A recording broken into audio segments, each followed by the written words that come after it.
اس وقت ملک کے اندر جو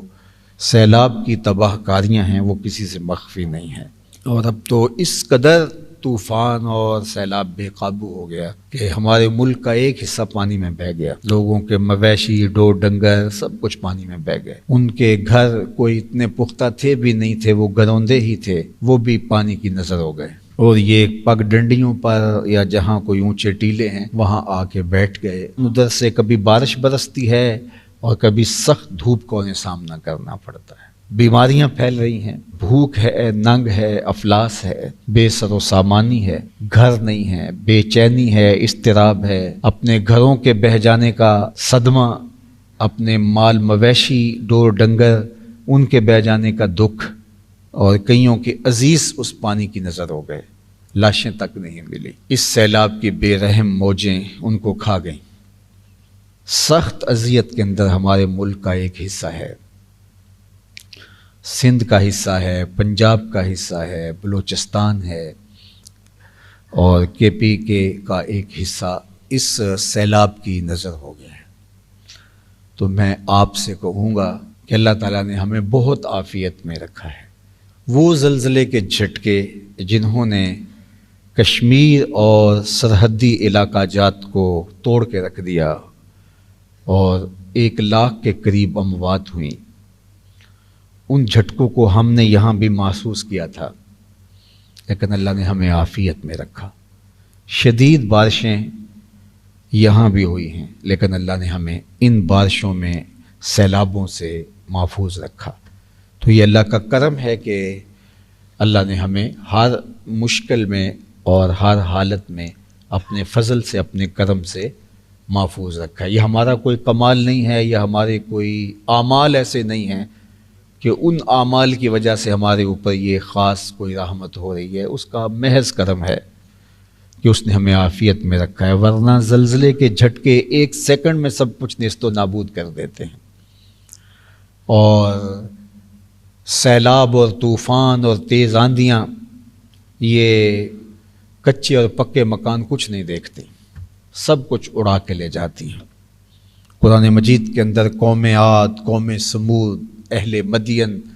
اور اصحاب الرس ساری کہانیاں موجود ہیں، مضبوط چٹانوں میں جنہوں نے اپنے گھر بنائے ہوئے تھے، اور کہتے تھے ہمارے نہ کچھ طوفان بگاڑ سکتے ہیں، نہ سیلاب ہمارا کچھ بگاڑ سکتے ہیں، لیکن پھر ان کے نام و نشان مٹ گئے۔ اللہ فرماتا ہے کھجور کیے گرے ہوئے تنوں کی طرح پڑے ہیں، کسی کو تیز ہوا نے، یا کسی کو سیلابوں نے، کسی کو زلزلوں نے آ لیا۔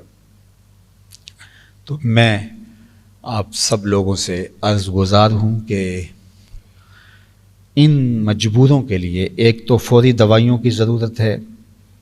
خوردنی اشیاء کی ضرورت ہے، اور ہماری وہاں جو دوست کام کر رہے ہیں ان سے بات ہوئی، انہوں نے کہا ان سب سے بڑھ کر کے خیموں کی ضرورت ہے، اور ان کے لیے جو ہے وہ مستقل آباد کاری، جب پانی اترے گا تو مکانات کو تعمیر کرنا، جو تھوڑے بہت رہ گئے ہیں تو ان کو دوبارہ ان کی چھتیں سیدھی کر دینا، یا جو بالکل منہدم ہو گئے ہیں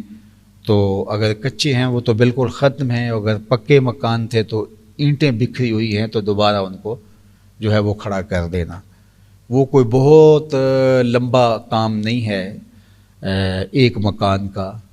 کوئی 5 لاکھ 6 لاکھ کے قریب وہ ایک مکان دوبارہ ایوریج کھڑا ہو سکتا ہے۔ اتنے پیسے تو ہم واش روم پہ لگا دیتے ہیں، اس سے زیادہ لگا دیتے۔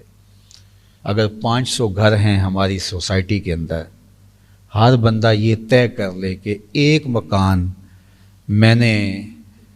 تعمیر کر کے دینا ہے اور 4 سے 5 لاکھ روپے اس پہ لگے گا، تو یہ کیا مشکل ہے۔ ایک غریب کے گھر کے اوپر چھت آ جائے گی اور اس کی اشک شوئی ہو جائے گی، دوبارہ اپنے گھر میں بیٹھ جائے گا،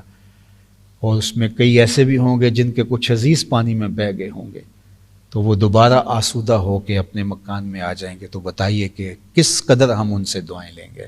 ہماری آرزو یہ ہے کہ ہم ان کے لیے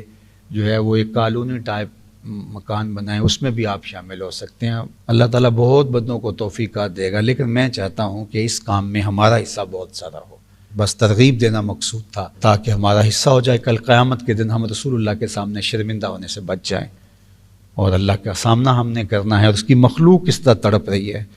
تو اللہ جل شانہ اس کی توفیق ہم سب کو عطا کرے، دنیا آخرت کی برکتیں ہماری جھولیوں میں ڈال دے.